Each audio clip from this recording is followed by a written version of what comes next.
Salut mon lapin et bienvenue pour cette nouvelle analyse de vidéo. Et aujourd'hui ça va donc être un nouveau contre-TPMP dans lequel on va voir si la France est... raciste. Eh oui, aujourd'hui on va donc analyser une vidéo qui s'intitule Noir en France sur France 2. La France est-elle Raciste. Mais avant de démarrer, comme tu le sais maintenant, tout ce que je fais est génial. Et si c'est génial, en général, on met un like. Oh et puis merde, on peut arrêter la fausse modestie pendant au moins 5 secondes, tout ce que je fais est même extraordinaire. Et en général, quand c'est extraordinaire, du coup, qu'est-ce qu'on fait? On ne le garde pas que pour soi, on le partage. Oui, essaye de suivre. Et on s'abonne par la même occasion, sans oublier d'activer la petite cloche de merde qui ne sert à rien car de toute façon, elle ne t'avertira pas même lorsque je sortirai une nouvelle vidéo. Mais une fois de plus, c'est pour me faire plaisir, alors fais-le sans poser de questions. Hier soir, France 2 diffusait le documentaire Noir en France, qui donne donc la parole aux Français noirs de tous âges, de tous horizons. Par contre, dans un souci d'égalité, j'espère que vous le ferez également pour les Maghrébins, les Blancs, les Asiatiques, les Indiens, les Malgaches, les Inuits, les Natifs Américains. Je suis filou, tu le sais, et accessoirement un enculé en plus. Sur les réseaux, l'émission a suscité de nombreuses réactions. Alors, extrait choc dans le documentaire de France 2 Noir en France. La France est-elle raciste? Qu'est-ce que c'est que cette question à la con? Cette question n'a aucun sens, car peu importe que l'on réponde oui ou non à cette question, dans les deux cas ce sera faux. Si on répond oui, ça sous-entend que l'intégralité des Français sont racistes, ce qui serait complètement faux et stupide, et si on venait à dire non, ça sous-entendrait qu'il y aurait aucun raciste en France, ce qui serait également faux et stupide. Hormis le fait de diviser la population, je ne vois vraiment pas le but de cette question. Et j'irais même jusqu'à dire que vous avez déjà grandement répondu à cette question. Tout simplement le fait de produire et de diffuser un documentaire de la sorte. Cela prouve bien qu'on n'est pas tant raciste que ça, puisque sinon on se serait tout simplement jamais penché sur ce sujet, et on n'aurait donc jamais donné la parole à toutes ces personnes noires dans le documentaire. Et là, comme on peut le voir, l'invité principal pour répondre à cette question sur le plateau de TPMP est une femme noire. Tu te doutes bien que si la France était totalement raciste, il n'y aurait pas de noirs à la télé. Ça me paraît pourtant assez logique. Je dis franchement bravo. Mabankou, Alain Mabankou, formidable. Ah oui, On va commencer par vous montrer l'un des extraits du documentaire qui a le plus tourné sur les réseaux. On y voit des enfants choisir entre deux poupées, l'une avec une couleur de peau noire, l'autre avec une couleur de peau blanche. Ils ont appelé l'expérience de la poupée. Ouais. Regardez, ça c'est fou.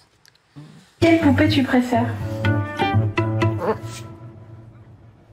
Celle-là. Elle. Celle-là, Pourquoi? parce que ma sœur, elle joue que avec ses poupées blanches. Donc là, on sous-entend que la réponse de la petite est mauvaise. Du moins, ce ne serait pas politiquement correct. La petite vient juste de dire que si elle préférait la poupée blanche, c'est parce que sa grande sœur joue elle-même avec des poupées blanches.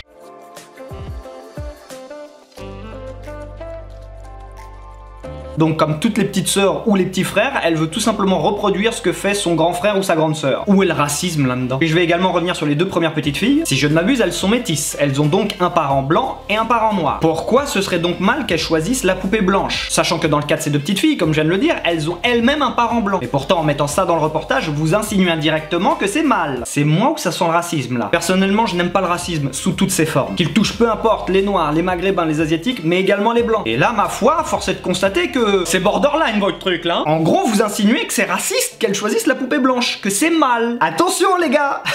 Non mais sérieusement, attention, parce que la personne qui a fait ce reportage, elle est très borderline là. Quelle est la poupée la moins jolie? La noire. Parce que j'aime pas trop le noir. Pourquoi? Parce que tous les enfants de mon école, ils sont blanches. Et moi, quand je serai grande, je mettrai de la crème pour devenir blanche. Une fois de plus, où est le racisme? À moins que vous soyez complètement givré et que vous insinuez que cet enfant est raciste. Non, je pense très bien comprendre là où vous voulez en venir. Vous insinuez que c'est la société qui est raciste et qui donc fait en sorte que cette petite se sente mal dans sa peau. Mais ça n'a rien à voir avec le racisme, c'est une enfant. Donc forcément, si elle est dans une classe où il y a une majorité de blancs, comme tous les enfants, elle veut tout simplement rentrer dans le moule. Quand on est enfant, on n'aime pas du tout se dissocier des autres. Ça vient plus tard en grandissant. Et encore, pas pour tout le monde. Et quand on est enfant, on a juste envie, c'est d'être comme les autres. Et ça n'a rien à voir avec le racisme. Et c'est pour ça que je te disais en début de vidéo que ça ne me plaît pas du tout quand on touche aux enfants. Elles, les petites là, elles ont le cœur pur. Commencez pas, s'il vous plaît, à les dégueulasser avec toutes vos névroses. Et clairement votre racisme anti-blanc, on peut le dire. Car que va-t-il en découler de ça? Si déjà, premièrement, on leur a pas dit quoi répondre. Mais si ce n'est pas le cas, ou même si c'était le cas, elles vont se poser la question, mais pourquoi j'ai mal répondu? J'ai fait quelque chose de mal? Mais quelle est donc l'explication que vous allez pouvoir leur donner? Je serais très curieux de l'entendre. Vous allez donc leur expliquer que c'est mal d'avoir choisi la poupée blanche, que si tu es noir tu dois donc choisir exclusivement des poupées noires, et que tu dois donc pourquoi pas choisir également tes copines en fonction de leur race. Donc en gros, si sa meilleure amie est blanche, vous allez lui expliquer que c'est mal ça aussi? C'est dégueulasse. Vous êtes complètement tarés. S'il vous plaît, par contre les enfants, laissez-les en dehors de ça. Terrible. C'est fou. Hein. Ça fait froid dans le Hermine, dos. c'est incroyable de voir ça. Désolé pour l'intervention aussi rapide, mais as-tu entendu la réaction du plateau? Ils sont tous choqués et outrés de par ce qu'ils viennent de voir et entendre. Ça valide donc les propos que je viens de tenir, concernant les sous-entendus, que c'était mal de choisir la poupée blanche. D'ailleurs, Laetitia Eloé, qui était à côté de moi, a très bien répondu à cette question. C'est-à-dire que ces enfants, alors ça c'est une, comment dirais-je, une expérience qu'on montre déjà depuis quelque temps. Hein, ça date déjà des États-Unis. Et moi, je comprends, enfin je comprends, je n'excuse pas, mais je comprends ce qui s'est passé un peu, ce qui se passe dans la tête de ces enfants-là. D'accord. D'abord, avant, il n'y avait pas de poupées noires. Oui. C'est comme très récemment qu'on trouve des poupées noires. Avant, il n'y en avait pas. Les temps ont changé. Maintenant, on trouve des Barbies noires. Bien sûr. Avant, il n'y en avait pas. Et comme elle a bien répondu, Laetitia, la culture, on ne te faisait pas aimer quand elle était chez elle au Congo et même aux Antilles. On ne vous fait pas aimer votre culture. Maintenant, les temps ont changé, heureusement. Donc, forcément, ces enfants-là ont réagi comme cela. Mais plus maintenant. Les propos de cette dame sont quelque peu contradictoires. Elle vient de le dire elle-même, maintenant on trouve des poupées noires. Et pourtant, ces jeunes filles ont quand même préféré la poupée blanche. Où est le problème dans le fait d'offrir une poupée blanche à sa fille? Moi, si ma fille veut une poupée noire, pourquoi est-ce que je lui offrirais pas si c'est ce qui lui fait plaisir? Décidément, je n'aime absolument pas les sous-entendus qu'il y a depuis tout à l'heure. Et puis dire qu'aux Antilles, c'est parce qu'on ne voulait pas que les Antillais soient fiers de leurs racines, là, je pense que ça tourne un peu à la paranoïa. Alors, je vais peut-être parler sans savoir, mais moi, de prime abord, j'aurais plutôt dit que la plupart des jouets qui arrivaient aux Antilles venaient de France métropolitaine, je suppose, et que donc, il y a de ça 20, 30, 40 ans, eh bien, en France, il y avait beaucoup moins de noirs qu'aujourd'hui. Donc à un moment, c'est du business, hein. Les magasins de jouets sont là pour faire du business. Je vais donner un chiffre totalement au pif. S'il y avait, imaginons, seulement 3% de la population française qui était noire, les magasins de jouets n'allaient pas s'emmerder et perdre de l'argent à faire des poupées noires. Forcément, ils vont plutôt s'adresser aux 97% restants. Donc là, il faut réfléchir un petit peu. Au lieu de voir du racisme, il faut plutôt y voir du business. Et c'est hélas de cette manière et en tenant ce genre de propos que l'on divise la société. Le documentaire revenait également sur le scandale autour de la patineuse artistique Surya Bonali. La patineuse française s'était vue injustement attribuer la 2e place lors des mondiaux au Japon après une prestation qui méritait pourtant médaille d'or. Regardez. Il ne reste plus que la japonaise Yuka Sato à passer et sa performance technique est en dessous de celle de Surya Bonali. Pourtant, les juges vont décider de couronner Yuka Sato.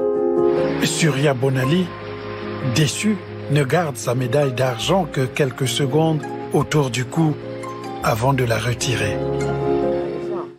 Ça, c'est violent. Ça, c'est violent. Ça, c'est violent. Et il n'y a pas tellement longtemps. Bah, bien sûr. Non, mais C'était terrible parce qu'on lui reprochait son corps. C'est-à-dire ce qu'elle est. On lui reprochait d'être une gymnaste sur des patins et pas une patineuse. C'était hyper violent. Et quoi qu'elle fasse, il y avait la mafia des juges qui la mettaient 2e, 3e, jamais 1re. Parce qu'elle était noire et parce qu'elle était Surya Bonali. Pour vous, vous avez répondu oui à la question? Oui, pour moi, la France est raciste. Bon, là, aucun grand étonnement de la part de Gilles Verdez, notre serpillière national, qui de toute façon voit du racisme partout. Une personne noire qui se lèverait en pleine nuit et qui se prendrait le pied dans son canapé, il dirait que le canapé est raciste. Pour le coup, rien d'étonnant de sa part. Et là, concernant le cas bien particulier de Surya Bonali, que je connais d'ailleurs, car j'ai 34 ans, hein, et quand j'étais petit, t'inquiète pas que ma mère m'en a fait bouffer du patinage artistique à la télé. Elle adorait d'ailleurs Surya Bonali, donc je vois tout à fait qui c'est. Mais je disais donc, qui sont-ils pour estimer que la performance de Surya Bonali était bel et bien meilleure que celle des autres? Pour le coup, je trouve que c'est pas un bon exemple. Ou tout du moins que les chroniqueurs n'ont aucune légitimité pour répondre à ça. Pour le coup, ça aurait été intéressant d'inviter 2 juges de patinage artistique afin de leur demander leur avis. Elle avait toujours la 2e ou 3e place car la France était raciste donc.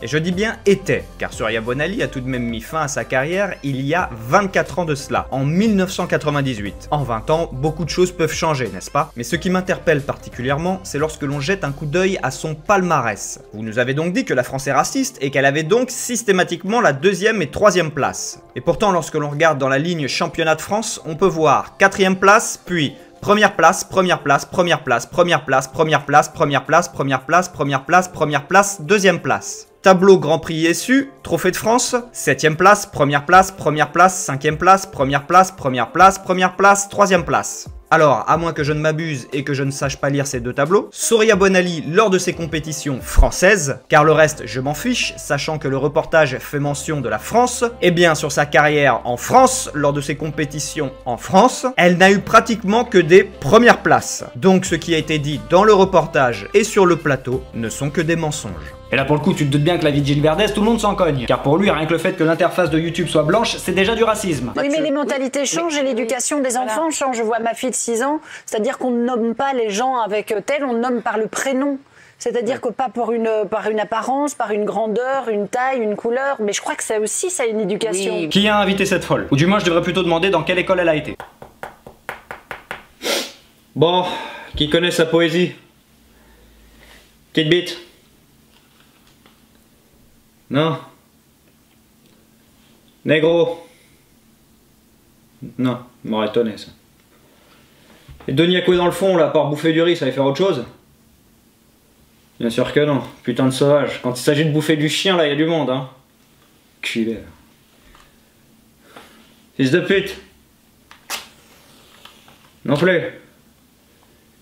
Qui c'est qui m'a foutu des sauvages pareils? Moi, quand j'allais à l'école, on ne m'a jamais appelé par ma couleur, ni par ma taille, ni par ma longueur de sexe. On m'a toujours appelé par mon prénom. Alors je ne sais pas où cette personne a été à l'école, mais je n'ai jamais connu ou entendu parler d'une école qui appelait les élèves par leur couleur de peau. Sérieusement, entre le reportage et les interventions depuis tout à l'heure, vous me faites flipper. Mais Virginie, la parole est libérée et maintenant les gens le disent vraiment, je suis raciste. Il faut admettre qu'il y a un racisme en France. C'est spécial là ce qu'elle vient de dire quand même. Je ne sais pas, mais toi tu connais réellement des gens qui disent fièrement et ouvertement je suis raciste. Le mec il le met dans son CV. Alors j'ai eu tel bac, j'ai été diplômé de et je suis raciste. Oh putain, ça n'a aucun sens, c'est ridicule. Jamais je ne pourrais dire que ce pays est raciste ou qu'il y a du racisme. Il y a du racisme, mais il y a un racisme en France. Mais la France était raciste. Non. 25%. Voilà. En Italie. Bien sûr, mais la France était raciste. Combien de personnes suivent Marine Le Pen? En Autriche. Combien? Oui, vous pensez que tous les gens qui suivent Marine Le Pen sont racistes? Ben, il y en a beaucoup qui le disent. Ah, oui, mais c'est pas tous les gens qui acceptent les thèses de Marine Le Pen. Oui, mais ils sont pas tous racistes, Firmin Cohen. C'est là où on fait des raccourcis un petit peu. Oula, alors là c'est vraiment un bric-à-brac d'un peu tout et n'importe quoi. Non, parce que là elle va un peu dans tous les sens tout de même. Les thèses de Marine Le Pen? Non, parce que dit de la sorte, j'ai l'impression qu'on part d'hier là. Alors je vais pas commencer à prendre la défense de Marine Le Pen parce que, comme tu le sais, j'en ai rien à foutre. Mais à quel moment a-t-elle tenu des propos racistes? À quel moment a-t-elle dit que les Noirs étaient inférieurs? Elle est dangereuse cette dame, elle est dangereuse. Je me rappelle avec mon groupe Les Psychiatres de la Rime, on prend le train pour aller en concert et qu'on est en première classe et qu'on est tout tranquille et que tu vois le contrôleur qui arrive, il a même pas commencé, qui dit « La deuxième classe est là-bas » et qui voit que notre manager est blanc et qui nous dit « Ils parlent français, eux ?» Toi, tu es là, tu le regardes, tu poses des questions, et tu le vois qu'il devient tout rouge, que la police a été appelée avant même de contrôler nos papiers, nos trucs, tout simplement parce qu'il nous a vus. Et par contre, il ne parlait pas avec nous. On ne parlait qu'avec notre manager blanc. Là, je ne reviendrai pas sur l'intégralité des propos tenus par Soprano. Je me contenterai juste de dire que là, il est compliqué d'en tirer des conclusions car nous avons uniquement sa version à lui. Il aurait été plus intéressant d'avoir également la version du contrôleur. Car là, c'est sa parole contre rien en fait, c'est juste sa parole. Mais je ne dis pas automatiquement qu'il ment. Son histoire est peut-être totalement vraie car il y a des connards partout. Je dis juste que dans le cas présent, ça ne vaut rien. Car moi aussi, je pourrais te faire part d'anecdotes personnelles où j'ai eu affaire à du racisme anti-blanc. Mais je ne le ferai pas car j'estime que ça n'aurait strictement aucun poids et aucun intérêt. N'ayant pas de caméra à ce moment-là, je ne peux pas te le prouver. Je peux donc dire tout ce que je veux. Donc tout et n'importe quoi. Donc une fois de plus, je ne dis pas qu'il ment forcément, je dis juste que dans le cas présent, ça n'a aucune valeur. Écoute mon lapin, c'est tout pour moi, je vais m'arrêter ici. Car j'entends quand même des conneries phénoménales depuis tout à l'heure, qui je trouve sont même très graves, voire limite racistes. Car en réfléchissant de la sorte, vous allez apprendre aux jeunes générations, comme les petites filles noires qu'on a vues à l'instant, que si dans la vie quelque chose leur est refusé, quoi que ce soit, c'est automatiquement parce qu'elles sont noires, et donc du racisme. Donc après, toute personne noire, maghrébine ou autre, verra comme du racisme toutes choses qui leur seront refusées. Comme un emploi par exemple. Ils croiront du coup automatiquement que c'est dû à leur couleur de peau. Alors que ça se trouve, tout simplement, la personne qui était là à côté avait 5 ans d'expérience de plus qu'elle. Mais non, avec ce genre de pensée, on t'inculque plutôt que si on te refuse quelque chose, c'est automatiquement dû à ta couleur de peau. Si l'on commence à réfléchir de la sorte, on peut commencer à tout interpréter comme raciste. En faisant ça, vous n'aidez absolument pas la société, au contraire, vous la divisez. Je t'invite donc à liker cette vidéo parce que tout ce que j'ai dit quand même reste génial, hein. Je te rappelle que je suis quelqu'un de formidable qui dit forcément que des choses formidables. À la partager, la liker et activer cette petite cloche de merde qui ne sert à rien. Je te fais des gros bisous et surtout des gros câlins, car après tout ça, beaucoup d'amour, ça va nous faire du bien, hein. Oublie-les, écoute pas toutes ces conneries. Beaucoup d'amour, je t'aime mon lapin, et je te dis à la prochaine. Ciao.